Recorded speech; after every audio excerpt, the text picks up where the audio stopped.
لیکن ان کے ماتحت فوجی افسروں کے عزائم اور ارادے کچھ اور تھے۔ جنرل محمود احمد جو تب ڈی جی ایم آئی تھے، ان کے کچھ کارنامے بے نظیر بھٹو نے اپنی تصنیف ڈاٹر آف دا ایسٹ میں بیان کیے۔ وہ لکھتی ہیں، صدر فاروق لغاری کے ایک رشتہ دار نے اگست 1996 میں مجھے بتایا کہ ملٹری انٹیلیجنس نے ان کے ذریعے صدر فاروق لغاری کو یہ پیغام بھیجا ہے کہ اگر صدر نے وزیر اعظم کو گھر نہ بھیجا تو فوج انہیں گھر بھیج دے گی۔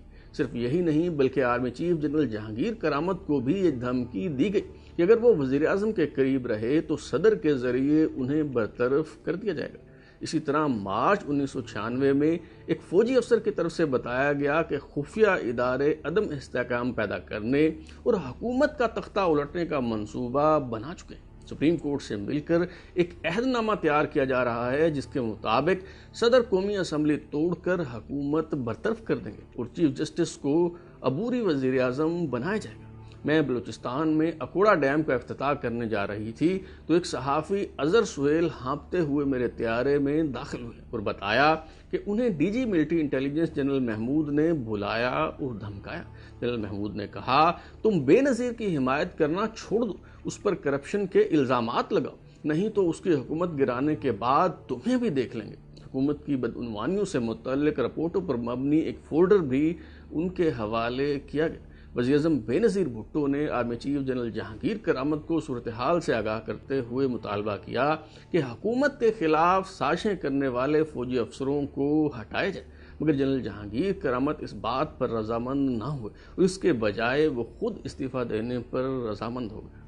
جنرل جہانگیر کرامت کے دور میں ہی میجر جنرل محمود احمد کو لیفٹیننٹ جنرل کے رینک میں ترقی مل چکی تھی، لیکن انہیں کور کمانڈر بنانے کے بجائے جون 1998 میں نیشنل ڈیفنس یونیورسٹی کا پریزیڈنٹ تعینات کر دیا گیا، جس پر انہیں اس قدر مایوسی ہوئی کہ انہوں نے 3 اسٹار جنرل بننے کی مبارکباد قبول کرنے سے ہی انکار کر دیا۔ لیکن جب جنرل جہانگیر کرامت مستعفی ہو گئے اور general Pervez Musharraf army chief بننے میں کامیاب ہوئے تو لیفٹیننٹ جنرل محمود کے مقدر کا ستارہ چمک اٹھا اور انہیں 25 اکتوبر 1998 میں سب سے اہم 10 کور کی کمانڈ دے دی گئی۔ آرمی چیف راولپنڈی کا کور کمانڈر اسے ہی بناتا ہے جس پر اسے سب سے زیادہ اعتماد ہوتا ہے۔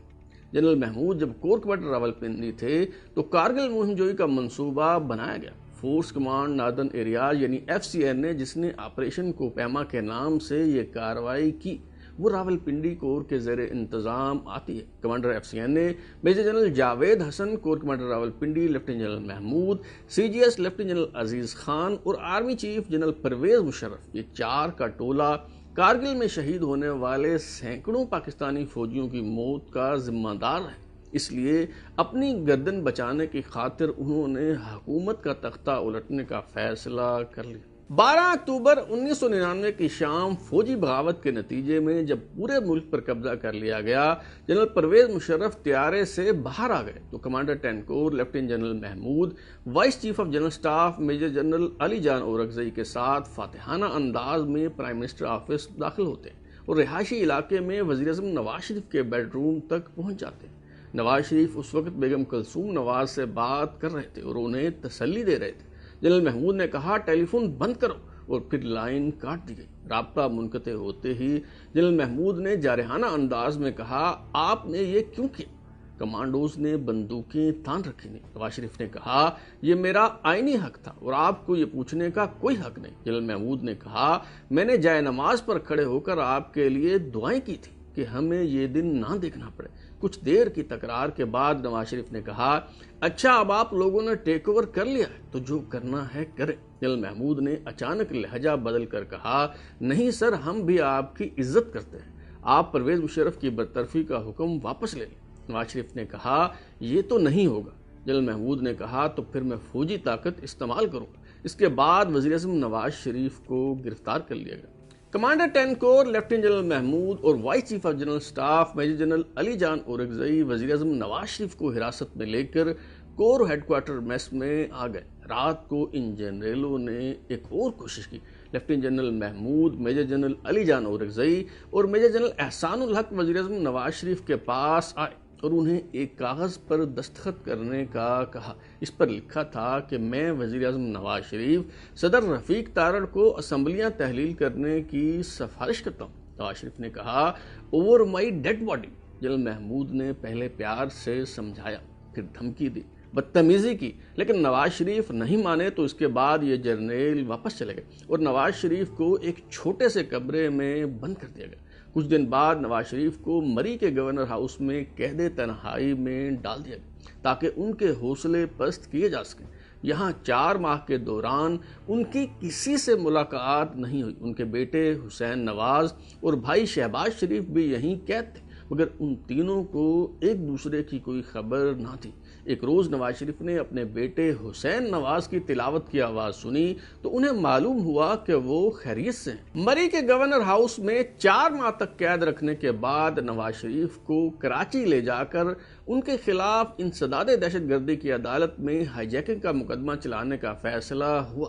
جنرل پرویز مشرف کا خیال تھا کہ قید تنہائی نے ان کی ساری اکڑ نکال دی ہوگی اور اب نواز شریف سے کوئی بھی بات منوانا مشکل نہ ہوگا۔ نواز شریف سے بات چیت کا ٹاسک ایک بار پھر لیفٹیننٹ جنرل محمود احمد کو دیا گیا۔ راولپنڈی سے کراچی جاتے ہوئے نواز شریف کو جہاز میں سوار کروایا گیا تو جنرل محمود ان کے سامنے والی نشست پر براجمان ہوئے۔ دوران سفر نواز شریف کو کافی اور سینڈوچ پیش کیے گئے۔ جنرل محمود کا خیال تھا کہ نواز شریف خود بات شروع کریں گے اور اپنی قید تنہائی سے متعلق کوئی گلہ شکوہ کریں گے تو وہ انہیں ڈیل کر کے بیرون ملک جانے کا مشورہ دیں گے۔ لیکن اس فضائی سفر کے دوران نواز شریف خاموش بیٹھے رہے اور ایک لفظ تک ان کے منہ سے نہ نکلا۔ یوں بات چیت آگے نہ بڑھ سکی اور نواز شریف کو کراچی لے جانے کے بعد لانڈھی جیل میں بند کر دیا گیا۔ 12 اکتوبر کی فوجی بغاوت کے بعد لیفٹیننٹ جنرل محمود DGI تعینات ہونے کے بعد ملک کے دوسرے طاقتور ترین شخص بن چکے تھے۔ DGI lieutenant general Mahmood world trade centre پر حملے کے وقت امریکہ میں تھے اور ان کی اہلیہ بھی ان کے ہمراہ تھی۔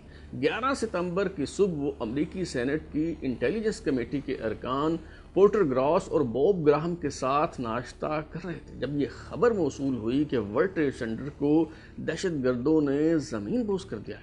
امریکی وزیر خارجہ کولن پاول اور نائب وزیر خارجہ رچرڈ آرمیٹیج نے 7 نکاتی مطالبات اور الٹیمیٹم پر مشتمل ایک فہرست تیار کی اور نان پیپر یا ان آفیشیل میمو کے طور پر یہ فہرست 13 ستمبر کو DGI جنرل محمود کے حوالے کر دی۔ DGI جنرل محمود جو امریکہ میں تھے، 13 ستمبر 2001 کو ان کی امریکی نائب وزیر خارجہ رچرڈ آرمیٹیج سے ملاقات ہوئی تو رچرڈ آرمیٹیج نے جارحانہ انداز اپناتے ہوئے کہا، میں جو بات کہنے جا رہا ہوں اس میں گفت و شنید کی گنجائش نہیں ہے، اور پھر امریکی صدر بش کے انداز میں کہا، یا تو آپ ہمارے ساتھ ہیں یا پھر ہمارے خلاف۔ جنرل محمود نے پاک امریکہ تعلقات کی تاریخ بیان کرنے کی کوشش کی تو رچرڈ آرمیٹیج نے کہا، میں اس تاریخ سے بہت اچھی طرح سے واقف ہوں، اسے چھوڑو، ہم مستقبل کی بات کر رہے ہیں۔ یوں سمجھو کہ تمہارے لیے ایک نئی تاریخ کا آغاز آج ہو رہا ہے۔ امریکہ نے پاکستان کو 7 مطالبات پر مبنی جو فہرست تھمائی تھی، اس میں کہا گیا تھا کہ اپنی سرحدوں اور اپنے ملک سے القاعدہ کو روکیں، اسامہ بن لادن کی لاجسٹک سپورٹ بند کریں، امریکی فوج کو پاکستان کی فضائی اور زمینی حدود استعمال کرنے کا لامحدود اختیار دیں، امریکہ کو پاکستان کے نیول ایئر بیسز اور سرحدات تک رسائی دیں، انٹیلیجنس اور امیگریشن سے متعلق معلومات شیئر کریں، 11 ستمبر کے حملوں کی مذمت کریں اور امریکہ یا اس کے اتحادیوں کے خلاف کی جا رہی دہشت گردی کے لیے پاکستان میں موجود حمایت کو کچل دیں، طالبان کو ایندھن کی فراہمی روک دیں اور پاکستان سے جانے والے جہادیوں کو روکیں۔ اگر اسامہ بن لادن اور القاعدہ کے اس حملے میں ملوث ہونے کے شواہد موجود ہوں، طالبان تب بھی اس نیٹ ورک کو پناہ دینے پر مصر ہوں تو پاکستان طالبان حکومت کے ساتھ سفارتی تعلقات ختم کر دے، ان کی حمایت ختم کر دے، القاعدہ اور اسامہ بن لادن کو تباہ و برباد کرنے میں ہمارا ساتھ دے۔ ان مطالبات پر جنرل پرویز مشرف نے کیا کہا اور افغانستان پر حملہ کرنے سے پہلے DGI لیفٹیننٹ جنرل محمود کو کیوں فارغ کر دیا گیا، یہ سب معلوم ہو سکے گا آئندہ قسط میں۔ اگر آپ اپنی رائے دینا چاہتے ہیں یا پھر کوئی تجویز، تو ہمارا واٹس ایپ نمبر 033284105337 دستیاب ہے۔ اپنا فیڈ بیک دیں، لائک کریں، سبسکرائب کرنے کے بعد بیل یعنی گھنٹی دبائیں اور دیکھتے رہیں ہمارا چینل ترازو۔